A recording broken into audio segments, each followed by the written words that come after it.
DeWanna Bonner is a goner. Aari McDonald is back. Damiris Dantas leaves. Caitlin Clark is hurt. The Fever keep blowing leads. What is going on? What a week for the Fever. And today's Fever Fridays on Locked On Women's Basketball. We'll get to the bottom of all of it.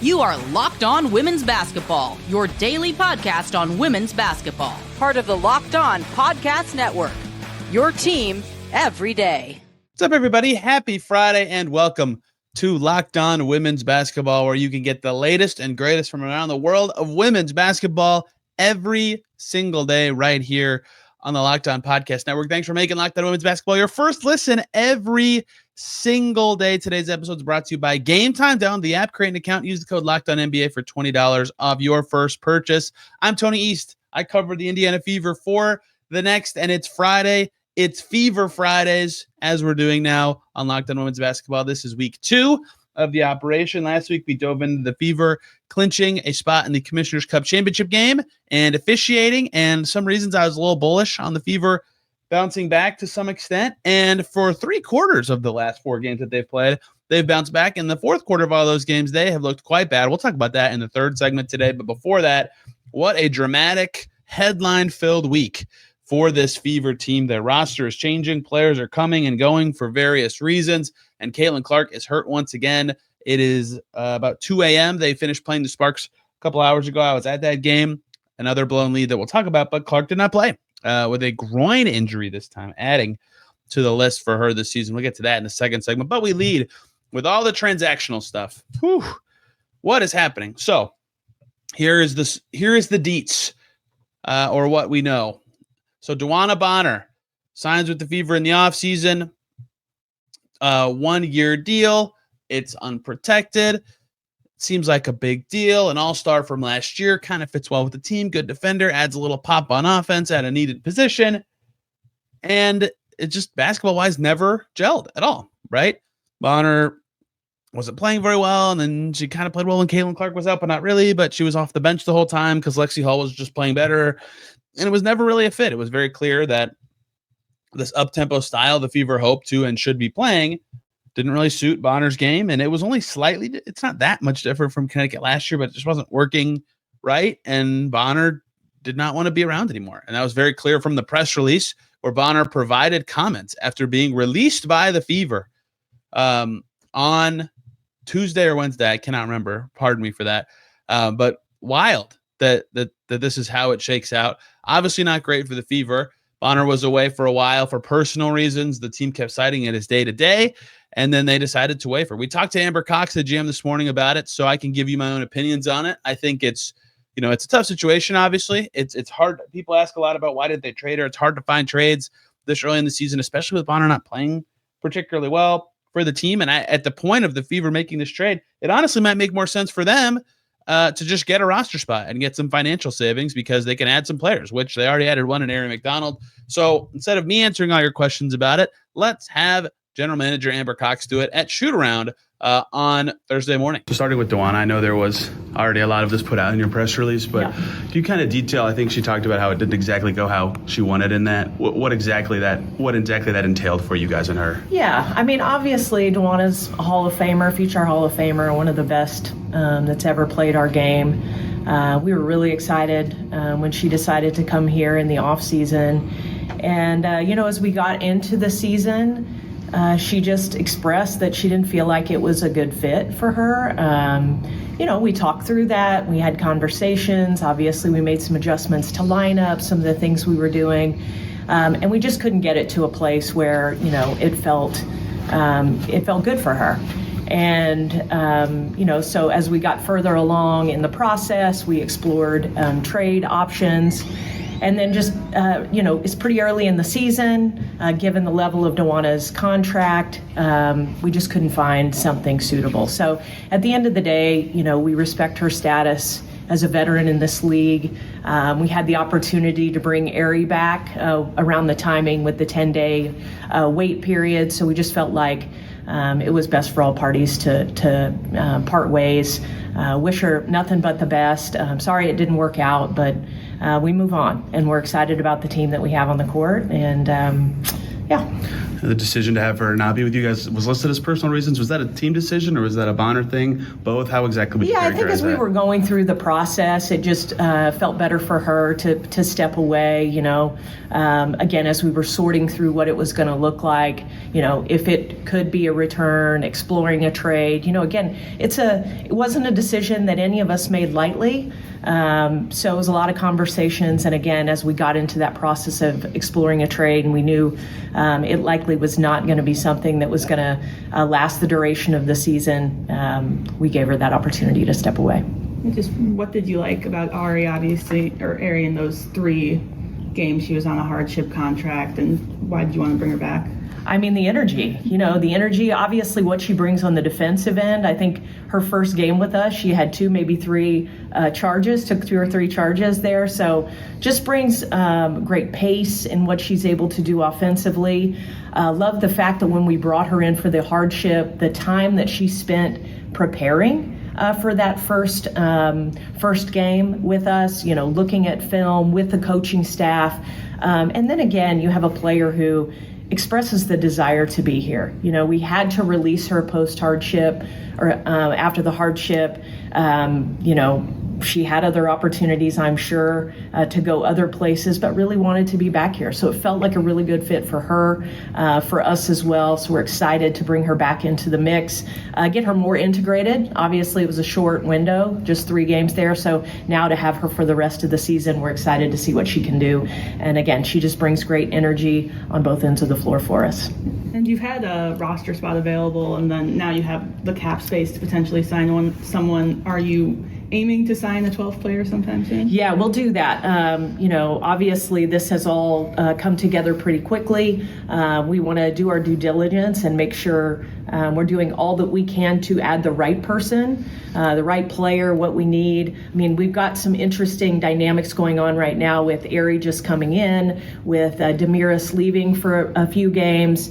So, we'll take our time, but know that that's an opportunity, and we will add a 12th player at some point.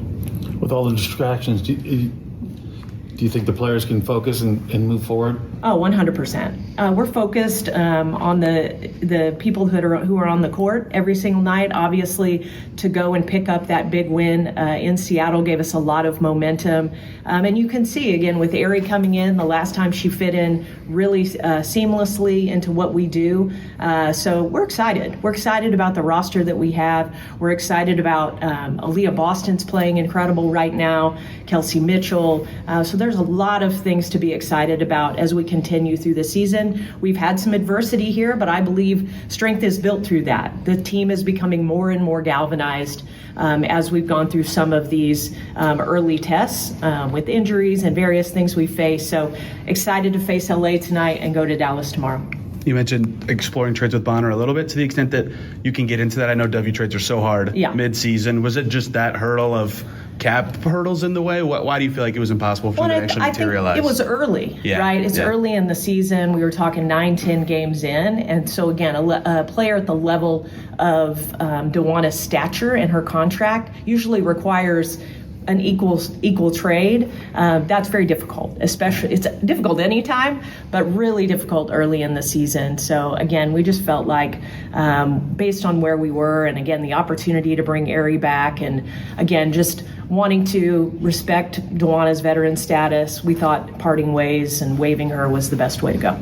I hope that was in some way revealing or helpful. Obviously, there was a lot more in there than just DeWanna Bonner stuff, but it's a sucky situation for the Fever to lose a player who was thought of that caliber, right? Even though her season was not going that well, like she is going to be a Hall of Famer. She's terrific. She was an all-star last year, right? A very good player. That's why it's so just bizarre that it ended at that extent. And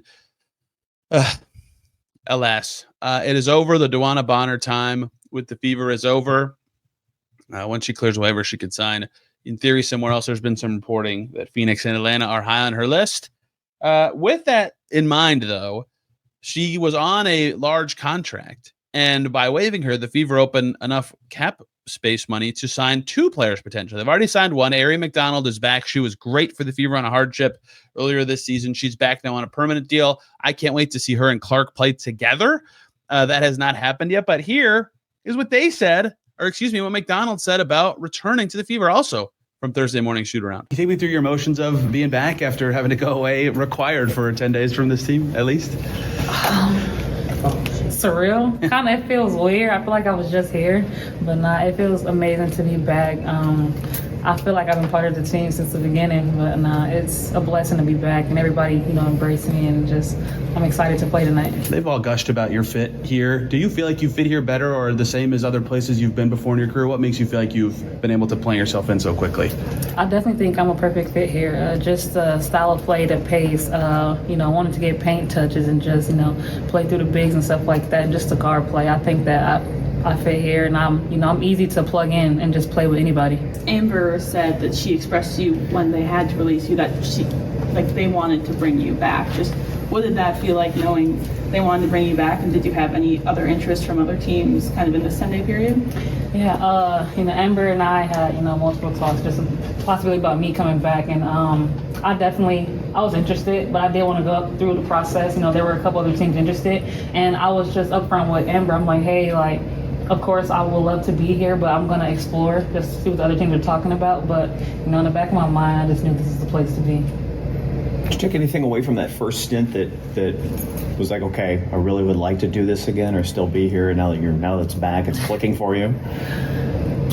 I was just like, okay, I gave the fans, the team, just, a little taste of what I can do. So I'm like, just imagine if I'm here and just really knowing the plays and just the offense. I'm like, then I'm able to give more of myself and just to my teammates and just to perform better overall. When you came in the first time, you had to dive back in, catch up on everything really quick. How much easier is it or different is it this time, already having a base of knowledge of what's going on? Oh, it's so much easier, but I still love to be prepared. I'm a person, preparation is everything to me. So just, going back, watching plays and just watching their games, when I was home, just like, oh, I recognize that set. So no, just refreshing my memory. When you pop back in today, what was your teammates' reaction to having you back after that gap away? They were just like, welcome back, Aari, we missed you. So, that felt good, and just a lot of big hugs. Bundle of joy. She went against the LA Sparks, as the whole Fever team did, obviously. On Thursday, McDonald in that game, 3 points and a steal. They won her minutes by 1 point. I think she would have liked to be a little. That is her halftime stats. I can read. I was like, that doesn't seem right, but that is what's the numbers in front of me. I am so sorry. Aari McDonald finished with 14 points and 2 steals. There we go. I was going to say she made a bunch of free throws at the end of the game. In the loss, and Damiris Dantas joins the roster turnover for the Fever as well. She is headed to play for the Brazilian national team for AmeriCup play. She'll miss the next 5 games at least, perhaps more than that, as she has to potentially reacclimate to being in a new place again. Temi Fagbenle back with the Valkyries was out for rest after she returned from Eurobasket, for example. So you never know how many games. It was supposed to be 4 games for Dantas, but then the Fever made the Commissioner's Cup final. So now it's 5 at least. That's a big loss. She has great synergy with Aaliyah Boston, something that Stephanie White talked about recently in terms of they complement each other in a 1-2 punch, and they can play a little bit together. Now it'll be on Brianna Turner and Michaela Timpson to fill in that spot. And I would not surprise me after Bonner's departure as well if the Fever use their newfound cap space. In fact, I think this would be smart and something they should do pretty soon to add a front court player, add some front court depth to the team. There is the roster updates for you. I hope that you feel caught up about that situation. Obviously, a lot of moving parts, and expect more. I expect another move to be made by the Fever fairly soon. Let's keep going. Caitlin Clark is hurt. What is the latest on that? What does it mean for the Fever? That's coming up next here on Locked On Women's Basketball. Before we talk about that, let's talk about Skims. When I found out Skims was making underwear for men, I was intrigued. I've heard so much about their quality from friends and family, so I had to give it a try, and let me tell you, it lives up to the hype. Many people have issues with underwear, fit or comfort, or just finding the right style. Skims changes all that. Their men's line offers something for everyone, from boxer briefs to classic briefs, all designed with the perfect balance of comfort and style. Their stretch brief is great for everyone. Many people in high school are boxers people, and then they switch to briefs. But if you've never really been a briefs guy, now's the time. If you tried the Skims stretch brief, there's no going back. Sleek, lightweight, and super comfortable. It feels like you're wearing nothing at all, but you're still fully secure where it matters most. When it comes to underwear, you've tried them all. Skims is the best to do it. So shop Skims Men's at skims.com. Let them know we sent you. After you place your order, select podcast in the survey and select Locked On Women's Basketball in the drop-down menu that follows. That's skims.com.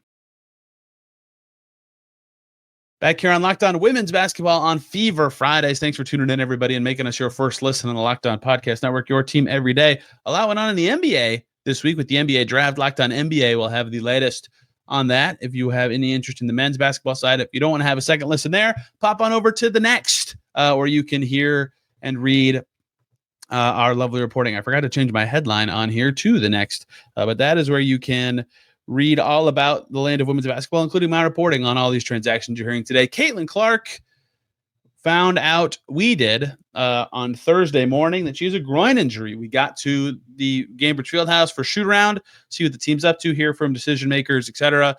And the email comes through. Caitlin Clark has a groin injury. She's out. She will not be playing against the Sparks. Obviously, she missed those games earlier with the quad injury. You never know how muscles can be related. You just never know. But now Clark will miss some more time, and the Fever are a drastically different team without her, right? I ran through this stuff last week on Fever Friday, looking at like just the team's on-off numbers and why in some ways you could be confident that her return would give the team a boost to some extent. But it is obviously, right, an MVP candidate level player has this kind of impact, but it's just a huge loss for the Fever when Clark can't play on the season. 300 minutes with Clark on the floor. The Fever have a +8 net rating with a 110 offensive rating and a 102 defensive rating, with Clark off the floor in 260 minutes, so almost equal. Their offensive rating drops to 100.4, and their defensive rating actually drops a little bit, 2-97. That's a +4.5 net rating swing. That is quite significant for an under 500 team now as the Fever lose again. So obviously on the court, things are harder. She's very good, and their style of play is kind of dictated by her strengths, right? They added players to accentuate those styles. Their offense is often, I'll talk a little bit about this in the third segment, but often worse without her, and requires more creativity, maybe a little bit of slower play. And that's already a huge problem. Now, a lot of people are wondering, did they rush her back from the quad injury? Like, I don't know. Like we asked about all sorts of stuff with Clark and her injury.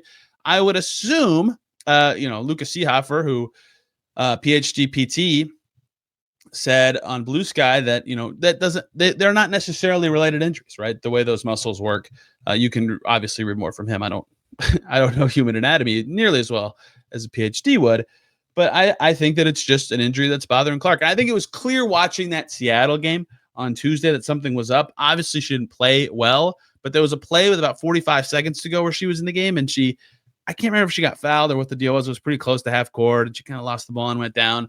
It was like a normal foul. I think it was an intentional foul at that stage of the game. But the way she kind of went down was really awkward. And the way she stood up was really slow and awkward. And I was just like, that doesn't look right. Something looks off in this situation. And so that's what I tweeted. And I ended up being right.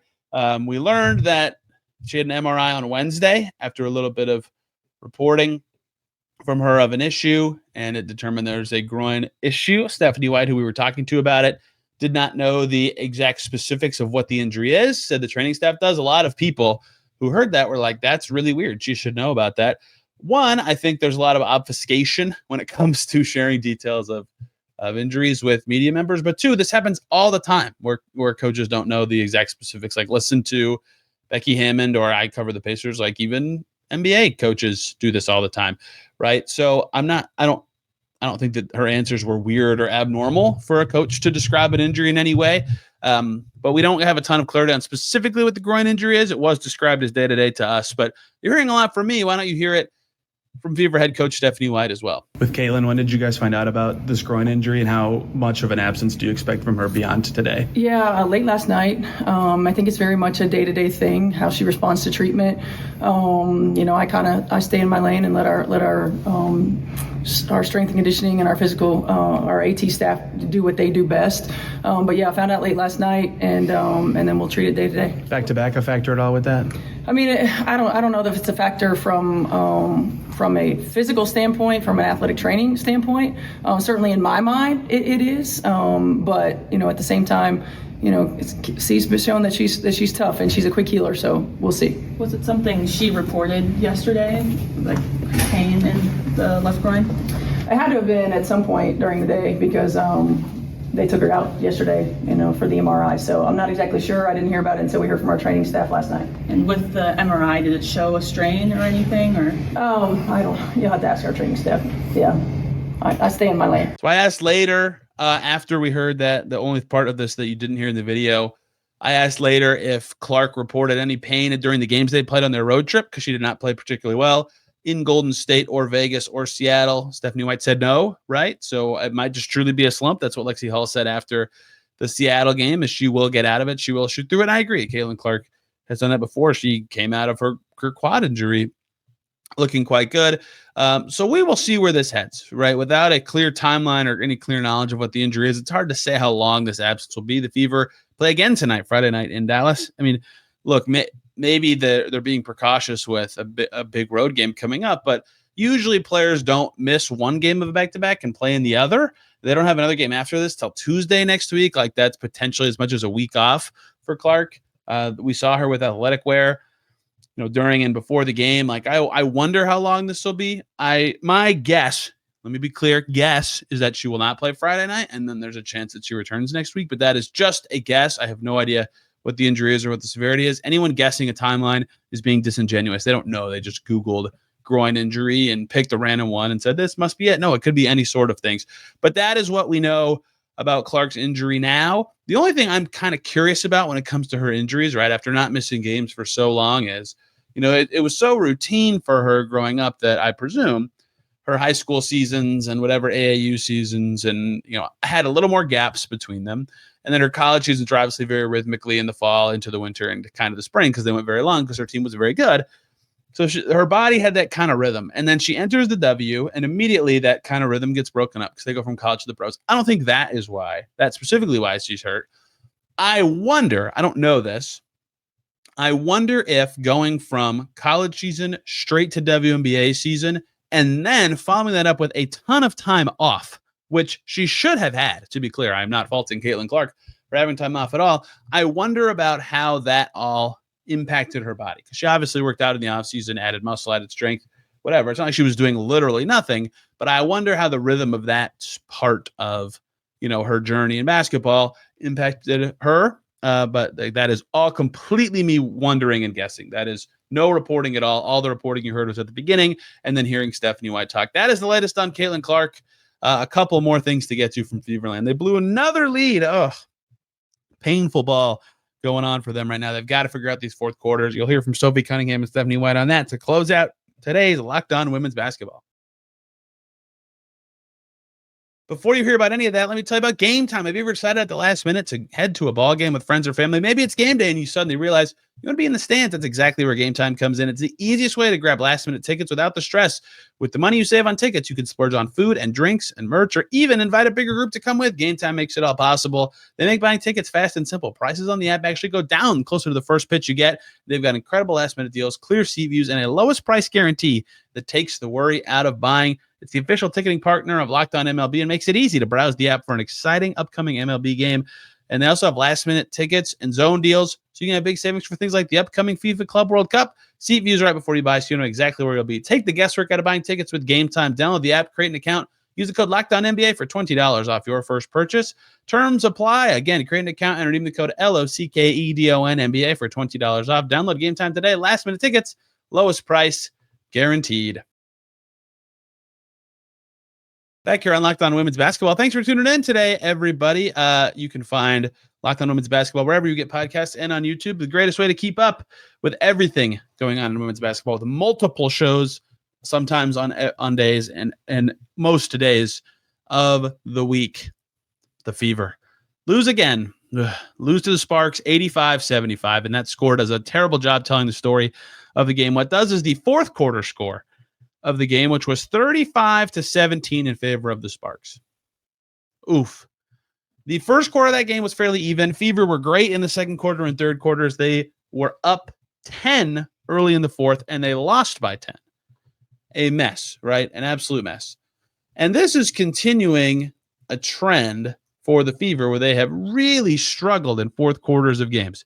They lost to the Golden State Valkyries in Golden State last week by 11. They lost the fourth quarter of that game 33-18, right? A 15-point deficit quarter in a game that they lost by 11. They lost to the Aces last Sunday, 31-20, fourth quarter in favor of the Aces in an 8-point loss, right?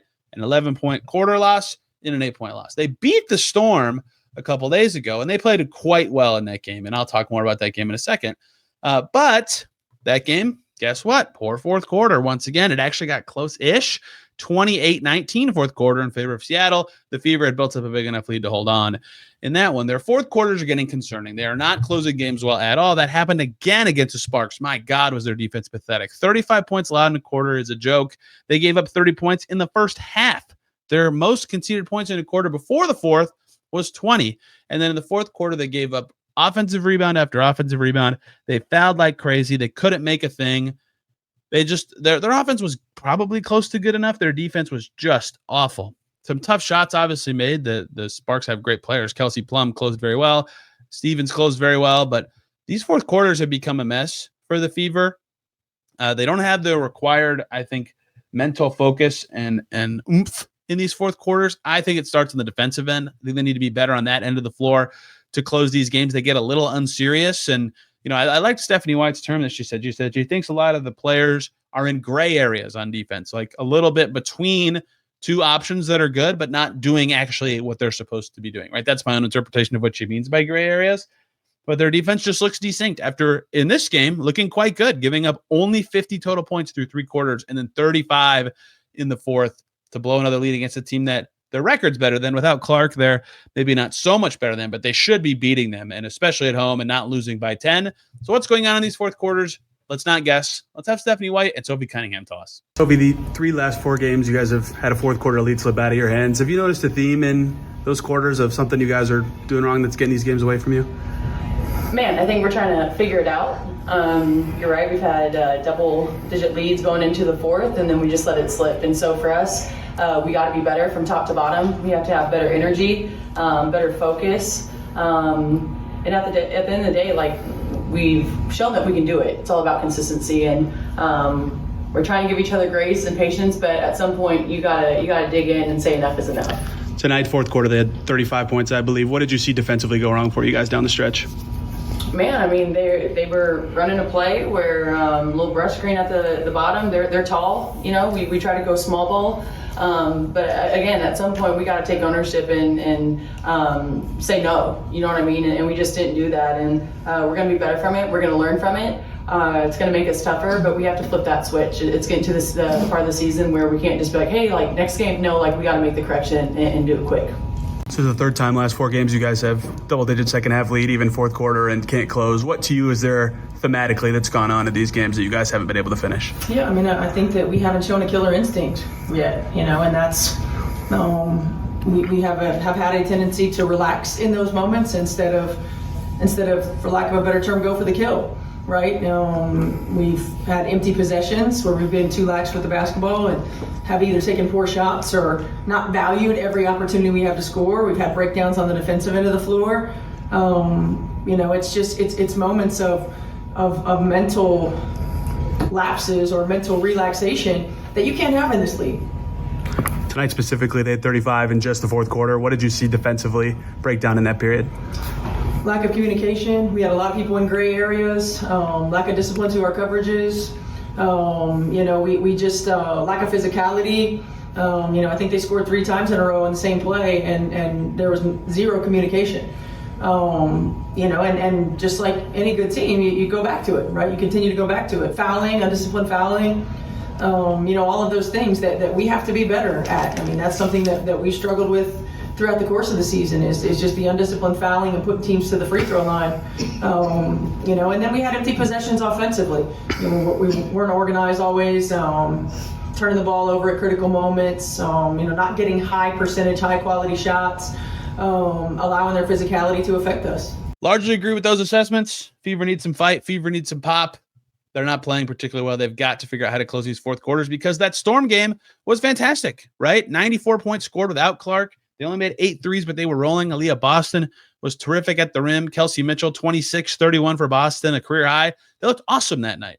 In my opinion, beating the Liberty, that's a great win. They're a great team, maybe the best team, but they made 17 threes that night. Like, that's unusually warm. That win over Seattle, I think, was the best Fever performance of the season. They have it in them. They're playing decently well right now, even with Clark not at their best, but they've got to figure out these fourth quarters. They're so close to being so much better, right? All their net rating indicators are great. Their stats with Caitlin Clark on the floor are great, but she's been hurt a lot. In and out players, in and out coaches. Fourth quarter has been a mess. They're so close to being way better. they're not quite there yet. We'll have more next week on Fever Friday to see if they turn some things around. And next week we can talk about the Commissioner's Cup Championship game, as well as whatever other action from the Fever. I believe they have another Thursday home game next week for me to talk about after. Thank you guys so much for tuning in today. Hope you're enjoying these. Back tomorrow with more here on Locked On Women's Basketball.